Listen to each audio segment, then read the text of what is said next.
রাজধানীর ক্ষমতার অলিন্দে এখন এক অদ্ভুত গুমুট বাতাস বইছে।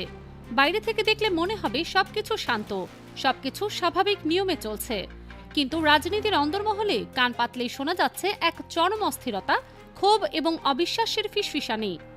বাংলাদেশ জাতীয়তাবাদী দল বা বিএনপির নেতৃত্বাধীন নতুন সরকারের মন্ত্রিসভা গঠিত হবার পর থেকেই দলের ভেতরে যে তোলপাড় শুরু হয়েছে তা এখন আর কোনো গোপন বিষয় নয়, বরং এই ক্ষোভের পারদ এতটাই ঊর্ধ্বমুখী যে কোনো মুহূর্তে রাজনৈতিক অঙ্গনে এক বড় ধরনের বিস্ফোরণ ঘটতে পারে।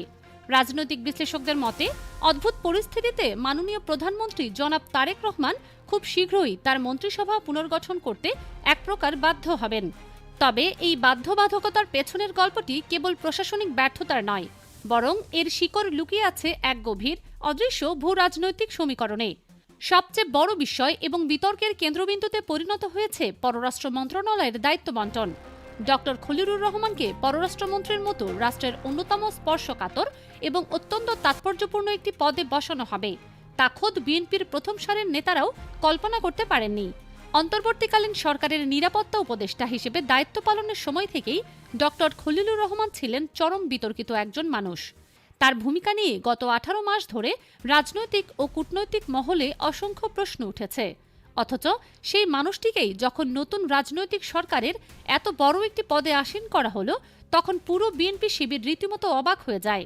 দলের তৃণমূল থেকে শুরু করে নীতি নির্ধারক পর্যায় পর্যন্ত সবার মনেই একটি প্রশ্ন ঘুরপাক খাচ্ছে, এত বিশাল একটি দলে কি যোগ্য নেতৃত্বের এতই অভাব পড়েছিল যে পররাষ্ট্রনীতির মতো গুরুত্বপূর্ণ একটি জায়গা সামলানোর জন্য বাইরে থেকে একজন বিতর্কিত ব্যক্তিকে আউটসোর্স করতে হলো? এই প্রশ্নের উত্তর খুঁজতে গিয়েই বেরিয়ে আসছে এক চাঞ্চল্যকর এবং রোমাঞ্চকর তথ্য। পর্দার আড়ালের খবর হলো, ডক্টর খলিলুর রহমানকে এই পদে বসানোর সিদ্ধান্তটি আসলে প্রধানমন্ত্রী তারেক রহমানের নিজের ছিল না, বরং তিনি এই ক্ষেত্রে ছিলেন পুরোপুরি নিরুপায়। কূটনীতির অন্ধকার গলিতে গুঞ্জন রয়েছে যে একটি শক্তিশালী অদৃশ্য বিদেশি শক্তি, বিশেষ করে যুক্তরাষ্ট্র এবং তাদের মিত্রদের এক অঘোষিত শর্তের বেড়াজালে আটকে গেছেন তারেক রহমান। বিগত নির্বাচনের আগে অন্তর্বর্তী সরকারের শেষ সময়ে যুক্তরাষ্ট্রের সাথে বাংলাদেশের যে বিতর্কিত বাণিজ্য চুক্তিটি স্বাক্ষরিত হয়েছিল তার তীব্র সমালোচনা করেছিল এই বিএনপি। সে সময় দলের শীর্ষ নেতারা অভিযোগ তুলেছিলেন যে এই চুক্তিতে দেশের স্বার্থ চরমভাবে ক্ষুণ্ণ হয়েছে। এমনকি ডক্টর খলিলুর রহমানকে অন্তর্বর্তী সরকার থেকে অপসারণের দাবিও তুলেছিলেন তারা। অথচ নির্বাচনের পর সেই খলিলুর রহমানই যখন পররাষ্ট্র মন্ত্রণালয়ের চাবি হাতে পেলেন, তখন সমীকরণের উত্তরটি দিনের আলোর মতো পরিষ্কার হয়ে যায়। অনেকের মতেই এক সূক্ষ্ম ইঞ্জিনিয়ারিং এবং কারচুপির মাধ্যমে বিএনপিকে ক্ষমতায় আসার পথ মসৃণ করে দেওয়ার পেছনে এই অদৃশ্য শক্তির বড় ভূমিকা ছিল। আর সেই অঘোষিত চুক্তিরই পুরস্কার হিসেবে ডক্টর খলিল আজ পররাষ্ট্রমন্ত্রী। অর্থাৎ সরকার বিএনপির হলেও পররাষ্ট্রনীতির স্টিয়ারিং হুইলটি রয়ে গেছে সেই অদৃশ্য রিমোট কন্ট্রোলের হাতে। এই অস্বস্তিকর সত্যটি এখন পুরো সরকার এবং নির্বাচন প্রক্রিয়াকেই নৈতিকভাবে এক বিশাল প্রশ্নের সম্মুখীন করেছে। তবে সংকট কেবল পররাষ্ট্র মন্ত্রণালয়ে সীমাবদ্ধ নেই। অভ্যন্তরীণ রাজনীতি এবং প্রশাসনের ভেতরেও ছড়িয়ে পড়েছে এক ভয়াবহ ক্যান্সারের জীবাণু। মন্ত্রিসভায় এমন বেশ কয়েকজন ব্যক্তির অনুপ্রবেশ ঘটেছে, যাদের অতীত এবং বর্তমান কর্মকাণ্ড দলের জন্য রীতিমতো আত্মঘাতী। অভিযোগ উঠেছে যে বেশ কয়েকজন মন্ত্রী প্রকাশ্যে চাঁদাবাজের মতো জঘন্য অপরাধকে প্রাতিষ্ঠানিক রূপ দিচ্ছেন। তাদের ছত্রছায়ায় চাঁদাবাজরা লাইসেন্স পেয়ে যাচ্ছে। অবৈধ অর্থ উপার্জনের এক ভয়ঙ্কর সিন্ডিকেট গড়ে উঠেছে। দলের নিবেদিত প্রাণ কর্মীরা যারা বছরের পর বছর ধরে রাজপথে রক্ত দিয়েছেন, পরিস্থিতি এমন পর্যায়ে পৌঁছেছে যে এই গুটি কয়েক মন্ত্রীর কারণে পুরো সরকারের গায়ে চাঁদাবাজির তকমা লাগতে শুরু করেছে। রাজনৈতিক বিশ্লেষকরা মনে করছেন, এভাবে চলতে থাকলে এই সরকার বেশি দিন দেশ চালাতে পারবে না। প্রধানমন্ত্রী তারেক রহমান নিজেও এই পরিস্থিতি নিয়ে অত্যন্ত বিব্রত এবং অস্বস্তিতে রয়েছেন বলে জানা যায়। কিন্তু আশ্চর্যের বিষয় হলো, এই চরম নৈরাজ্য নিয়ে মূলধারার গণমাধ্যমে কোনো উচ্চবাচ্য নেই। এখানেই উন্মোচিত হয় দেশের গণমাধ্যমের এক অন্ধকার এবং লজ্জাজনক অধ্যায়।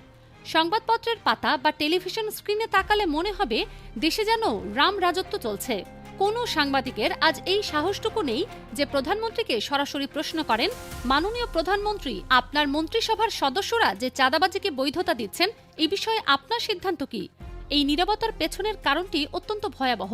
অভিযোগ রয়েছে যে দেশের অধিকাংশ মূলধারার গণমাধ্যম এখন সম্পূর্ণভাবে নিয়ন্ত্রিত এবং এক শ্রেণীর চাটুকার ও দালালদের দখলে চলে গেছে। সবচেয়ে আশ্চর্যের বিষয় হলো, এই গণমাধ্যমগুলোর দিকে তাকালে দেখা যায় এক অদ্ভুত বল বদলের খেলা, যে সাংবাদিকরা গত জুলাই মাসের গণঅভ্যুত্থানের সময় পতিত স্বৈরাচারী শেখ হাসিনা সরকারের পক্ষ নিয়েছিলেন, যারা শিক্ষার্থীদের ওপর গুলি চালানোর জন্য আইনশৃঙ্খলা রক্ষাকারী বাহিনীকে উস্কে দিয়েছিলেন, তারাই আজ রং বদলে তারেক রহমানের সবচেয়ে বড় স্তাবকে পরিণত হয়েছেন। জুলাইয়ের সেই রক্তস্নান দিনগুলোতে যারা হত্যার পক্ষে নির্লজ্জ দালালি করেছিলেন, আজ তারাই তারেক রহমানের দরবারে সবচেয়ে বেশি কদর পাচ্ছেন।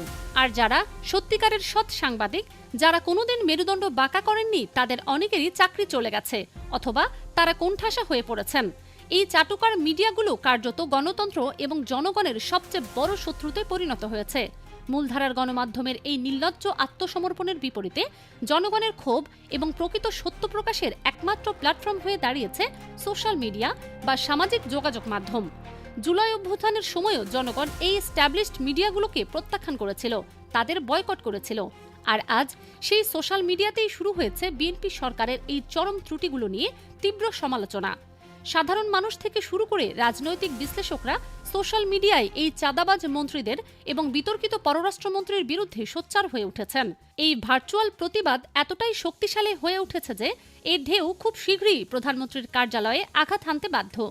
সামাজিক যোগাযোগ মাধ্যমের এই প্রবল জনমতের অভাবেই একসময় শেখ হাসিনার পতন ত্বরান্বিত হয়েছিল।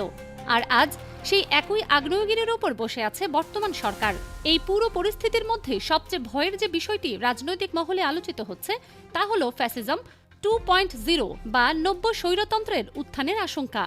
শেখ হাসিনা সরকারের পতনের পেছনের কারণগুলো বিশ্লেষণ করলে দেখা যায় তার চারপাশে একটি নির্দিষ্ট সিন্ডিকেট তৈরি হয়েছিল। মাদারীপুর, গোপালগঞ্জ কেন্দ্রীয় সেই সিন্ডিকেট এবং ওবায়দুল কাদরের মতো নেতাদের আত্মীয় স্বজনরা ক্ষমতা কুক্ষিগত করে রেখেছিল। দলের যারা সত্যিকারের ত্যাগী নেতা, যারা দুর্দিনে দলের পাশে ছিলেন, তাদেরকে শেখ হাসিনার ধারের কাছেও ঘেঁষতে দেওয়া হতো না। সাবেক অনেক ছাত্রনেতা আক্ষেপ করে বলতেন যে প্রধানমন্ত্রীর কাছে তাদের কোনো অ্যাক্সেস ছিল না। এই হাইব্রিড এবং সুবিধাবাদী নেতাদের ভুলভাল বোঝানোর কারণেই শেখ হাসিনা বাস্তব পরিস্থিতি থেকে বিচ্ছিন্ন হয়ে পড়েছিলেন, যার চূড়ান্ত পরিণতি ছিল তার পতন। আজ বিএনপির ভেতরেও ঠিক একই ইতিহাসের পুনরাবৃত্তির অশনি সংকেত দেখা যাচ্ছে। যদি তারেক রহমান দলের ত্যাগী নেতাদের মূল্যায়ন না করেন, যদি দলের ভেতরের অভ্যন্তরীণ গণতন্ত্রের চর্চা না থাকে এবং যদি হাইব্রিড ও বহিরাগতরা ছড়ি ঘোরাতে থাকে, তবে খুব দ্রুতই বিএনপি একটি নব্য ফ্যাসিস্ট দলে পরিণত হবে। আর কোনো রাজনৈতিক দল যখন ভেতর থেকে ফ্যাসিস্ট হয়ে ওঠে, তখন তার পুরো প্রভাব পড়ে রাষ্ট্রের ওপর, সমগ্র জাতির ওপর। বিএনপি সরকারকে যদি সত্যি একটি গণতান্ত্রিক সরকার হিসেবে নিজেদের প্রতিষ্ঠিত করতে হয়, তবে সবার আগে তাদের নিজেদের দলের ভেতরে গণতন্ত্রের চর্চা নিশ্চিত করতে হবে। ডক্টর খলিলুর রহমানকে পররাষ্ট্রমন্ত্রী বানানোর মতো অগণতান্ত্রিক এবং চাপিয়ে দেওয়া সিদ্ধান্তগুলো দলের ভেতরকার এই আস্থাকেই ভেঙে চুরমার করে দিচ্ছে। তবে রাজনীতির এই রহস্যময় দাবার বোর্ডে সবচেয়ে বড় সাসপেন্সটি এখনো বাকি। কানাঘোষা চলছে যে বর্তমান এই মন্ত্রিসভা আসলে একটি তাসের ঘর। এটি কোনো স্থায়ী কাঠামো নয়। অনেককেই মন্ত্রী বানানো হয়েছে কেবল কিছুদিন পর তাদের বাদ দেওয়ার নাটক সাজানোর জন্য। এর পেছনে কাজ করছে এক সুদূর প্রসারী এবং গভীর ষড়যন্ত্র। আইন যেমন তৈরি হয় তা ভাঙার জন্য, তেমনি অনেককে নাকি মন্ত্রী বানানো হয়েছে কেবল তাদের ব্যর্থতা প্রমাণ করে বরখাস্ত করার জন্য।